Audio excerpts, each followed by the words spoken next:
आपका अपना to the point जीव विज्ञान के यूट्यूब चैनल पर सभी छात्र छात्राओं का स्वागत और अभिनंदन।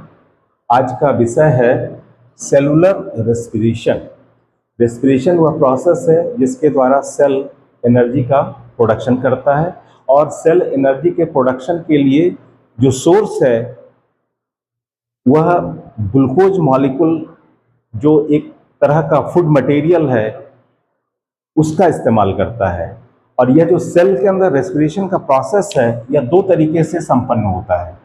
एक प्रोसेस है जिसको हम कहते हैं एरोबिक रेस्पिरेशन, एरोबिक रेस्पिरेशन, और जो दूसरा है उसको हम कहते हैं एनएरोबिक रेस्पिरेशन।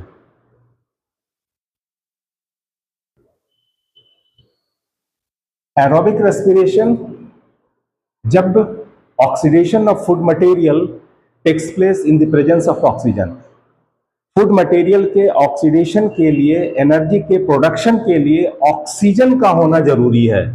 तो जब ग्लूकोज का oxidation in the presence of oxygen होता है तो उसको हम कहते हैं एरोबिक रेस्पिरेशन। और जब ग्लूकोज से एनर्जी का प्रोडक्शन ऑक्सीजन की अनुपस्थिति में होता है तब उसको कहते हैं हम anaerobic respiration, in the O2 is absent. तो रेस्पिरेशन के प्रोसेस में होता क्या है, एक प्रोसेस है ग्लूकोज के मॉलिक्यूल का टूटना। ये जो ग्लूकोज है, ग्लूकोज का जो मॉलिक्यूलर फॉर्मूला है C6H12O6, यह मॉलिक्यूल के टूटने की प्रक्रिया को हम क्या कहते हैं, ग्लाइकोलाइसिस कहते हैं, ग्लाइकोलाइसिस। और इस ग्लाइकोलाइसिस के एंड में एक प्रोडक्ट बनता है जिसको हम कहते हैं पायरुविक एसिड। यह जो पायरुविक एसिड है वह नेक्स्ट साइकिल स्टार्ट करता है, और वह साइकिल कहां होता है, एक सेल के अंदर एक स्ट्रक्चर होता है, एक सेल ऑर्गेनल होता है, उस सेल ऑर्गेनल को हम कहते हैं माइटोकॉन्ड्रिया। पायरुविक एसिड जो एंड प्रोडक्ट है ग्लाइकोलाइसिस का, वो क्या माइटोकॉन्ड्रिया के अंदर इंटर कर जाता है, और इंटर करने के बाद एक दूसरा साइकिल स्टार्ट करता है जिसको हम कहते हैं के साइकिल। और इस के साइकिल के बाद क्या बनता है, एनर्जी का प्रोडक्शन होता है, और वह एनर्जी का जो फॉर्म है वो क्या है, एटीपी, जिसको हम कहते हैं एडिनोसिन ट्राइफॉस्फेट। लेकिन कभी कभी होता क्या है कि सेल के अंदर ऑक्सीजन की कमी हो जाती है। जैसे अगर आप एक्सरसाइज करते हैं, एक्सरसाइज करेंगे तो क्या होगा, मसल्स को ज्यादा ऑक्सीजन चाहिए एनर्जी के प्रोडक्शन के लिए। लेकिन कभी कभी होता है कि जिस रेशियो में एनर्जी चाहिए उस रेशियो में ऑक्सीजन उसे नहीं मिल पाता है, तो जिसके कारण क्या करता है सेल कि ऑक्सीजन की अनुपस्थिति में भी ग्लूकोज से एनर्जी का प्रोडक्शन करता है। तो अगर ऑक्सीजन की अनुपस्थिति में ग्लूकोज का एनर्जी का प्रोडक्शन हो रहा है तो उसको हम कहते हैं कैसा, एनारोबिक रेस्पिरेशन। तब उस हालत में पायरुविक एसिड माइटोकॉन्ड्रिया के अंदर नहीं जाएगा। माइटोकॉन्ड्रिया के अंदर जब वो नहीं जाएगा तो क्या होगा, सेल क्रेब साइकिल नहीं होगा। लेकिन यह जो पायरुविक एसिड है, in the absence of oxygen, absent of oxygen, converted into lactic acid. इसमें मसल्स में, और यही पायरुविक एसिड बैक्टीरिया के अंदर, बैक्टीरिया या ईस्ट के अंदर कन्वर्ट हो जाएगा किस चीज में, इथाइल अल्कोहल, इथाइल अल्कोहल। और लैक्टिक एसिड किस चीज में कन्वर्ट होगा, लैक्टिक एसिड मसल्स के अंदर। जब मसल्स के अंदर ऑक्सीजन की कमी होगी तब उस हालत में पायरुविक एसिड लैक्टिक एसिड में कन्वर्ट हो जाएगा। तो वह जो प्रोसेस है उसको हम कहते हैं एनारोबिक रेस्पिरेशन। और इसमें जो टोटल नंबर ऑफ एटीपी कितना प्रोड्यूस होता है, 2 एटीपी।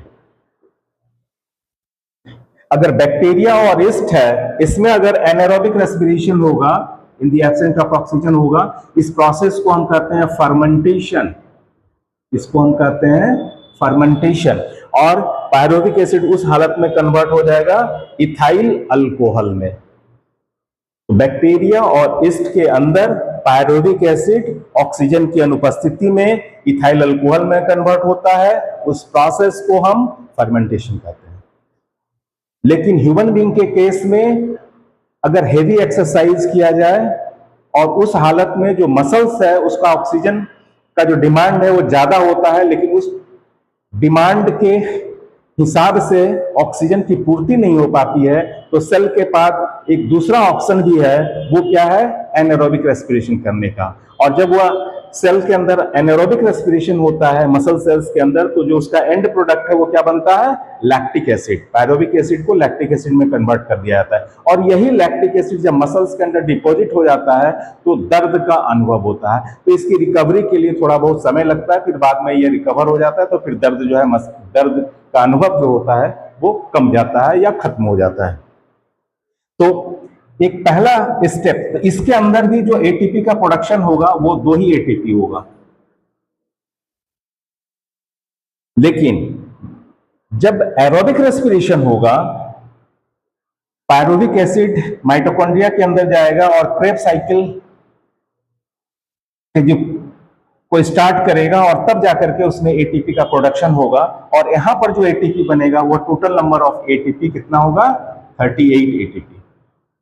तो एनारोबिक रेस्पिरेशन में नंबर ऑफ एटीपी कितना होता है, 2 एटीपी।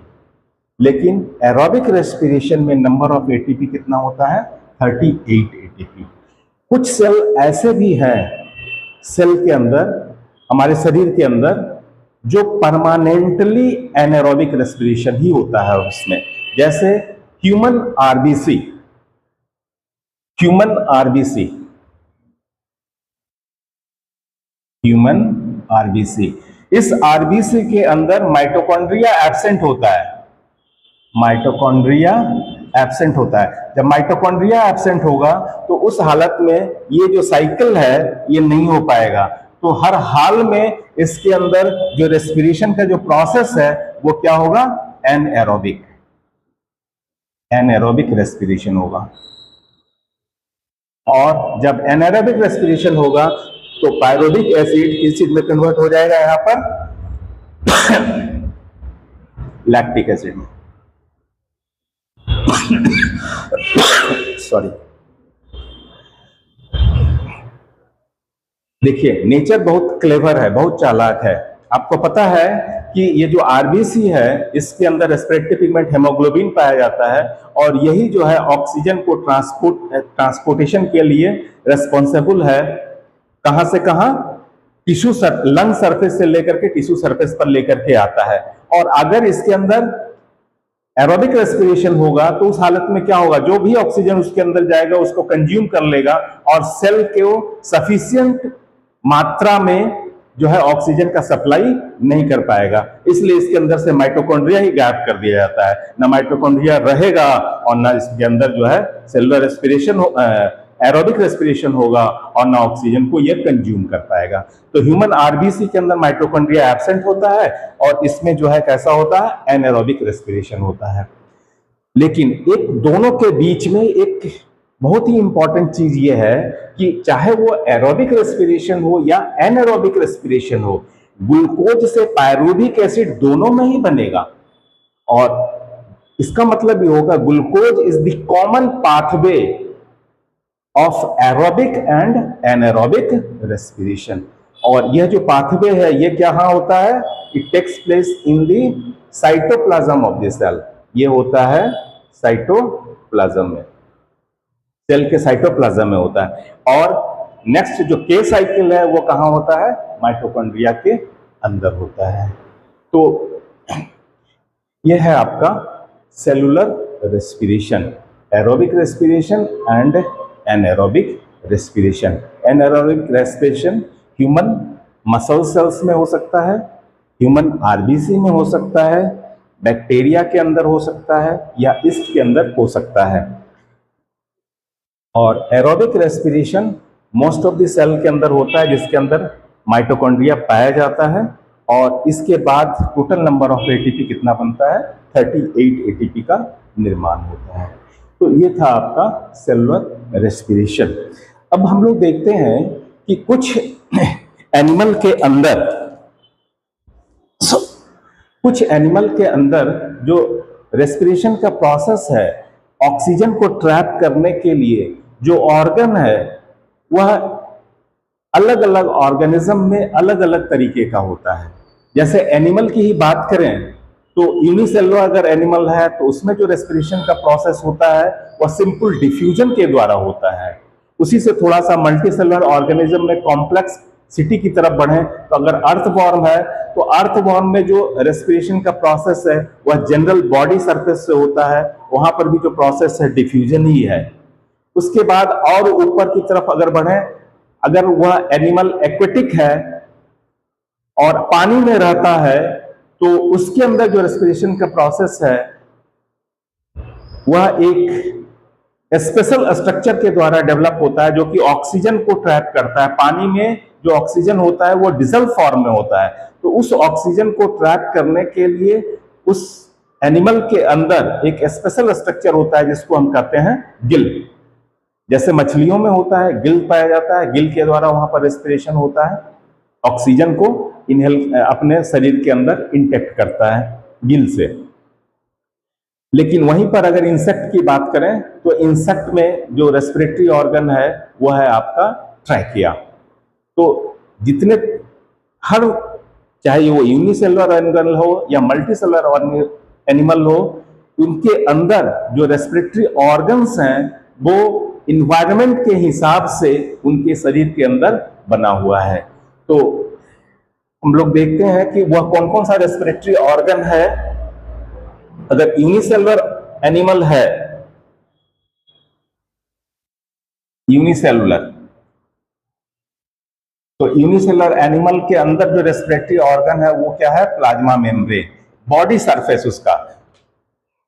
जैसे अमीबा है, अमीबा एक यूनिसेलुलर एनिमल है और यह एक्वेटिक एनिमल है। तो ये क्या है? पानी के अंदर रहता है और पानी के अंदर ऑक्सीजन किस डिसॉल्व फॉर्म में है, फिजिकल सॉल्यूशन के फॉर्म में है। तो अमीबा के शरीर के अंदर का जो प्रोटोप्लाज्म है उसके अंदर ऑक्सीजन का जो कंसंट्रेशन है वो कम है, यहाँ पर O2 लेवल क्या है? कम है, और यहाँ पर O2 का जो लेवल है वो क्या है? हाई है। तो ये हायर कॉन्सेंट्रेशन से लोअर कॉन्सेंट्रेशन, यानी कि हाई कंटेंट जहां पर O2 लेवल है वहां से लेस कंटेंट की डायरेक्शन में उधर डिफ्यूज करेगा। तो यहां पर क्या होता है कि वाटर से ऑक्सीजन डिफ्यूज होकर के अमीबा के शरीर के अंदर चला जाता है। इसके बाद इसके अंदर ऑक्सीडेशन होगा, ऑक्सीडेशन के बाद CO2 बनेगा और यह CO2 जो है डिफ्यूजन के द्वारा अमीबा के शरीर से बाहर चला जाएगा। तो यहाँ पर प्लाज्मा मेम्ब्रेन यूनिसेलुलर ऑर्गेनिज्म में रेस्पिरेटरी ऑर्गन है जिसके द्वारा ऑक्सीजन अंदर जाता है और कार्बन डाइऑक्साइड बाहर चला जाता है। सिर्फ अमीबा में ही नहीं, एक दूसरा यूनिसेलुलर पारामीशियम है, पारामीशियम में भी इसी तरीके से सेलुलर रेस्पिरेशन होता है। मल्टीसेलुलर एनिमल में बात करें अगर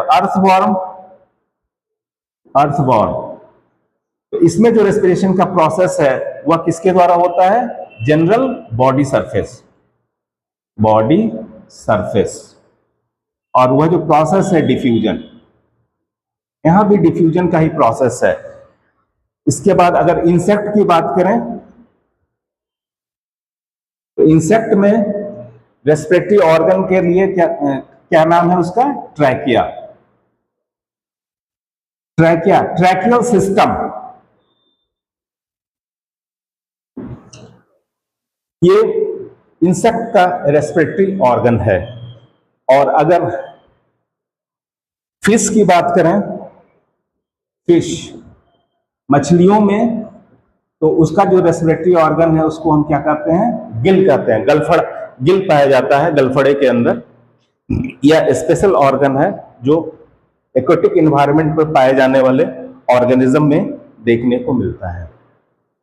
और एक ऐसा एग्जाम्पल हम लोग देखेंगे जिसमें गिल भी है और लंग्स भी है, और इसके अलावा एक और उसके अंदर रेस्पिरेटरी ऑर्गन होता है। तो कुछ एनिमल वह है स्किन, जैसे फ्रॉग का एग्जाम्पल ले लीजिए आप। फ्रॉग के अंदर जो रेस्पिरेशन है वह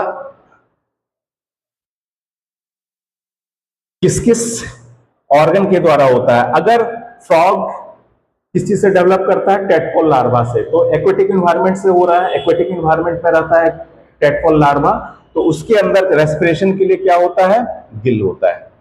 यह है आपका टेडपोल लार्वा। लेकिन एडल्ट फ्रॉग है, तो एडल्ट फ्रॉग में रेस्पिरेशन दो तरीके से, एक तो लंग्स के द्वारा होगा और दूसरा होगा आपका स्किन के द्वारा भी फ्रॉग में रेस्पिरेशन होता है। जब वो विंटर स्लीप और समर स्लीप में जाता है, एस्टिवेशन और हाइबरनेशन, तो उस हालत में जो रेस्पिरेशन होता है मोस्टली स्किन के द्वारा होता है। और इस तरह के रेस्पिरेशन को हम क्या कहते हैं, क्यूटेनियस रेस्पिरेशन। और लंग्स के द्वारा जो रेस्पिरेशन होता है उसको कहते हैं पल्मोनरी रेस्पिरेशन। और गिल के द्वारा होता है तो गिल रेस्पिरेशन। तो गिल के द्वारा कब होगा, जब वो लार्वल फॉर्म में होगा, और एडल्ट के फॉर्म में लंग्स के द्वारा होगा, स्किन के द्वारा होगा, और कुछ रेस्पिरेशन उसके बक्कल कैविटी से भी हो जाता है। बक्कल कैविटी के अंदर जैसे ही हवा आएगी तो वहां पर भी कुछ एक्सचेंज ऑफ गैसेज होता है, तो उसको कहते हैं बक्कल रेस्पिरेशन। तो 4 तरीके का रेस्पिरेशन फ्रॉग में देखने को मिलता है। तो ये जो रेस्पिरेशन का जो प्रोसेस था वो किसमें हो रहा है, एनिमल में हो रहा है। प्लांट के अंदर रेस्पिरेशन का प्रोसेस कैसे होता है, अब हम लोग पढ़ेंगे रेस्पिरेशन इन प्लांट। तो प्लांट में रेस्पिरेशन के लिए एक स्ट्रक्चर होता है लीफ के अंदर, उसको हम कहते हैं एस्टोमाटा। प्लांट के अंदर रेस्पिरेशन के लिए एक स्ट्रक्चर होता है जिसको हम कहते हैं एस्टोमाटा। ये जो एस्टोमाटा है ये किसमें, कहां पर पाया जाता है, यह प्लांट के लीफ में पाया जाता है। ये लीफ में पाए जाने वाला एक स्ट्रक्चर है। अगर इसकी बात करें, ये एस्टोमाटा जो है 2 गार्ड सेल से बना होता है, बीन शेप्ड गार्ड सेल का बना है। ये इस तरीके से ये बीन शेप्ड 2 गार्ड सेल्स होते हैं, और इसके बीच में इस पोर को हम क्या कहते हैं, एस्टोमाटा कहते हैं, एस्टोमाटा। और ये क्या है, गार्ड सेल्स। इसी पोर के द्वारा जो है ऑक्सीजन और कार्बन डाइऑक्साइड का एक्सचेंज होता है प्लांट के अंदर। लेकिन एक चीज आप ध्यान में रखिए कि प्लांट के अंदर जो फोटोसिंथेसिस का प्रोसेस होता है उस समय उसको क्या चाहिए, कार्बन डाइऑक्साइड चाहिए। और रेस्पिरेशन के समय क्या होता है, कार्बन डाइऑक्साइड बाई प्रोडक्ट के रूप में प्रोड्यूस किया जाता है। तो प्लांट के अंदर रेस्पिरेशन के द्वारा जो कार्बन डाइऑक्साइड प्रोड्यूस किया जाता है, उसी कार्बन डाइऑक्साइड का ज्यादातर मात्रा को प्लांट फिर से अपने अंदर यूज कर लेता है। यानी कि कार्बन डाइऑक्साइड को जो है कन्वर्ट कर लेता है अपने फूड मटेरियल में, किस चीज में, ग्लूकोज में कन्वर्ट कर लेता है। और फाइनली पॉलीमराइजेशन जब होगा तो स्टार्च में वो कन्वर्ट हो जाएगा। और जब उसका रेस्पिरेशन होगा तो क्या बनाएगा, ऑक्सीजन का प्रोडक्शन होगा। और उस ऑक्सीजन, जब फोटोसिंथेसिस होगा तो ऑक्सीजन प्रोड्यूस होगा, और उस ऑक्सीजन का इस्तेमाल प्लांट जो है अपने रेस्पिरेशन के लिए इस्तेमाल करता है।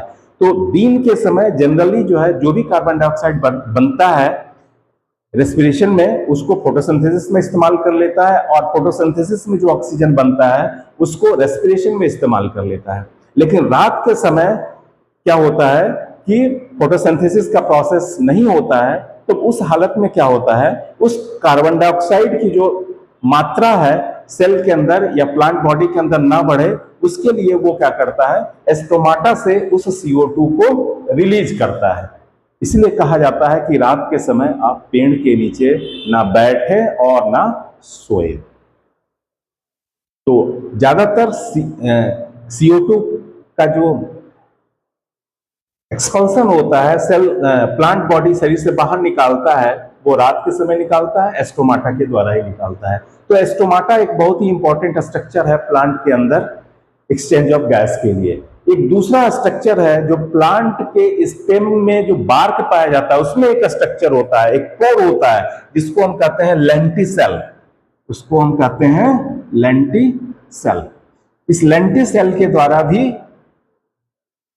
एक्सचेंज ऑफ गैसेज प्लांट के अंदर होता है, एक्सचेंज ऑफ गैसेज। तो इस तरीके से प्लांट के अंदर गैसों के आदान प्रदान के लिए जो स्ट्रक्चर होता है, एक होता है एस्टोमाटा और जो दूसरा होता है लेंटिसेल। तो इस वीडियो में इतना ही। अगर ये वीडियो पसंद आया हो तो इसे लाइक कीजिए और शेयर कीजिए। अगर आपने मेरे चैनल को अभी तक सब्सक्राइब नहीं किया है तो इसे सब्सक्राइब कीजिए और अगले टॉपिक के लिए नेक्स्ट वीडियो का इंतजार कीजिए। Thank you very much.